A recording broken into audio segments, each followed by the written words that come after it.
Deer audience, আসসালামু আলাইকুম। Usman Sahal medicine and medical services YouTube চ্যানেলের পক্ষ থেকে আপনাদেরকে জানাই স্বাগতম। আশা করি আল্লাহর রহমতে আপনারা সবাই ভালো আছেন। বন্ধুগণ, আজকের ভিডিওতে আমি আপনাদের সাথে মুখের ঘা, মুখের ক্ষত, ছত্রাক আক্রমণ ইত্যাদি দূরীকরণে সহায়তা করে এমন একটি কার্যকর মেডিসিন এবং মেডিসিনটির নাম, দাম, গ্রুপ বা জেনেরিক নাম, প্রস্তুতকারক কোম্পানির নাম, ব্যবহারের নিয়ম বা খাওয়ার নিয়ম এবং এর সাইড এফেক্টস বা পার্শ্ব প্রতিক্রিয়া সম্পর্কে আলোচনা করব। তবে ভিডিওটি শুরু করার আগে আপনাদের প্রতি অনুরোধ, আপনি যদি আমার চ্যানেলে নতুন হয়ে থাকেন তাহলে অবশ্যই চ্যানেলটি সাবস্ক্রাইব করে লাইক, কমেন্টস এবং শেয়ার করবেন। বন্ধুগণ, বিভিন্ন সময়ে আমাদের প্রাপ্তবয়স্ক কিংবা শিশুদের মুখের ঘা, মুখে ক্ষত, ছত্রাক আক্রমণ ইত্যাদি হয়ে থাকে।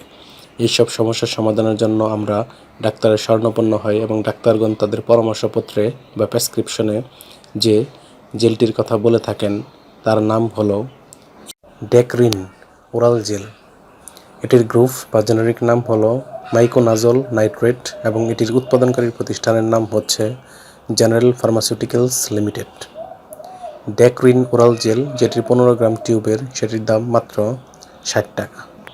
এটি খাওয়ার নিয়ম বা ক্ষতস্থানে ব্যবহারের নিয়ম: যে সমস্ত শিশুদের বয়স 6 মাস থেকে 24 মাস তারা 1.5 মিলি জেল দিনে 4 বার খাবারের পর সংক্রমিত স্থানে বা আক্রান্ত স্থানে লাগাতে হবে এবং যথাসম্ভব মুখে রেখে দিতে হবে। অন্যদিকে যাদের বয়স 2 বছর বা তার ঊর্ধ্বে অর্থাৎ প্রাপ্তবয়স্ক, তারা 2.5 মিলি করে জেল দিনে 4 বার খাবারের পর আক্রান্ত স্থানে বা সংক্রমিত স্থানে ব্যবহার করতে হবে বা লাগাতে হবে এবং লাগানোর পর যথাসম্ভব মুখে কিছুক্ষণ সময় রেখে দিতে হবে, তাহলে ভালো ফলাফল পাওয়া যাবে। এই জেলটি ব্যবহারের পর সামান্য কিছু সাইড এফেক্টস বা পার্শ্ব প্রতিক্রিয়া দেখা দিতে পারে, যেমন বমি বমি ভাব, ডায়রিয়া, অ্যালার্জিক রিয়াকশন ইত্যাদি দেখা দিতে পারে।